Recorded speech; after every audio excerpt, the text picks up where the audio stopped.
एक गांव में एक गधा और एक मुर्गा रहा करते थे। दोनों बहुत ही अच्छे मित्र थे। गधा मूर्ख और घमंडी था। वह हर चीज पर बिना वजह का घमंड किया करता था, जबकि मुर्गा बहुत ही समझदार, बुद्धिमान था और बहुत मददगार भी था।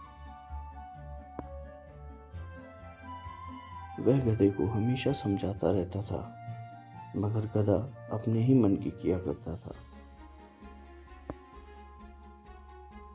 मुर्गा हमेशा गधे के भले के बारे में सोचता था और हमेशा उसको बचाने का प्रयत्न किया करता था।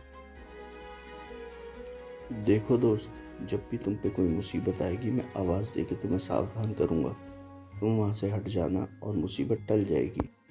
अरे दोस्त, मैं बहुत ताकतवर हूँ। मैं अपनी सुरक्षा खुद कर सकता हूँ। तुम छोटे जीव हो, तुम अपनी चिंता किया करो। मेरी चिंता छोड़ो, तुम अपने ऊपर ध्यान दिया करो। मैं बहुत सक्षम हूँ। मैं हर चीज़ से खुद ही निपट सकता हूँ। दोस्त, तुम अपने ऊपर इतना घमंड मत किया करो। घमंड करना अच्छी बात नहीं है। मेरा काम तुमको बस समझाना था और समझा दिया। कहते हैं, दुर्घटना से बचकर रहना और मानो समझदार का कहना। एक दिन गधा मिट्टी में लोट-पोट कर रहा था खेत के पास।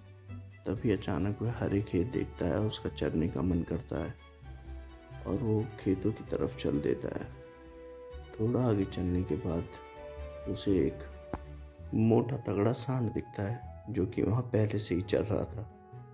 उसे देखकर गुस्से में गधा बहुत जोर जोर से उस पर चिल्लाने लगता है। दूसरी ओर सांड भी गधे को बहुत ही ज्यादा गुस्से से देखता है। इससे दोनों ही बहुत ज्यादा गुस्से में हो जाते हैं। उसी समय मुर्गा भी वहां आ जाता है। गधा गुस्से में सांड से बोलता है, क्या देख रहा है बे, उठा के पटक दूंगा। तभी सांड को बहुत गुस्सा आता है और मुर्गा उसे साइड में ले जाकर समझाता है कि नंदी महाराज, गधे के बदन में खुजली की बीमारी है, तभी उसको पूरे बदन में मिट्टी लगी हुई है। अगर आप उसको टच करोगे तो आपको भी लग जाएगी बीमारी। ये इतना सुनकर सांड वहां से भाग जाता है। देख लिया मुर्गा भाई, सांड मुझसे डर गया। अच्छा हुआ चला गया, वरना आज उसकी बहुत ज्यादा पिटाई होती। देखो दोस्त, आबैल मुझे मार नहीं करना चाहिए। कभी कभी मुसीबत उल्टी भी पड़ जाती है। मैं किसी से नहीं डरता मुर्गा भाई। मुर्गा सोचने लगा कि अब इसको समझाना व्यर्थ है। घमंड का पर्दा इसकी आंखों पर बहुत ज्यादा पड़ चुका है। एक दिन गधा नदी के पास चल रहा होता है। दूसरी तरफ से बाघ आ रहा होता है।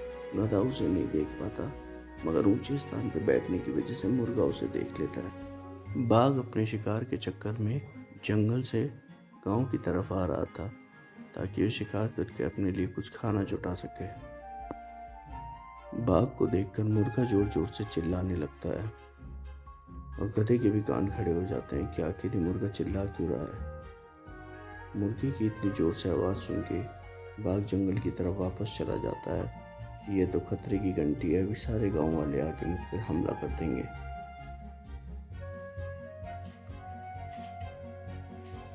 तभी गधे का ध्यान शेर की तरफ जाता है और वह सोचता है कि उसे देखकर शेर भाग रहा है। तो वह कहता है, अभी रुक जाओ, इस शेर को मजा चखा कर मैं आता हूँ। वह शेर का पीछा करने लगता है और जंगल की तरफ जाने लगता है। थोड़ा आगे चलने के बाद वह देखता है कि शेर एक जगह से निकलता है और उसके ऊपर हमला कर देता है और गधे को मार देता है। गधे की घमंड की वजह से मृत्यु हो जाती है। इस कहानी से हमें यह सीखने को मिलता है कि कभी भी अपने ऊपर घमंड नहीं करना चाहिए और बुद्धिमान की राय माननी चाहिए।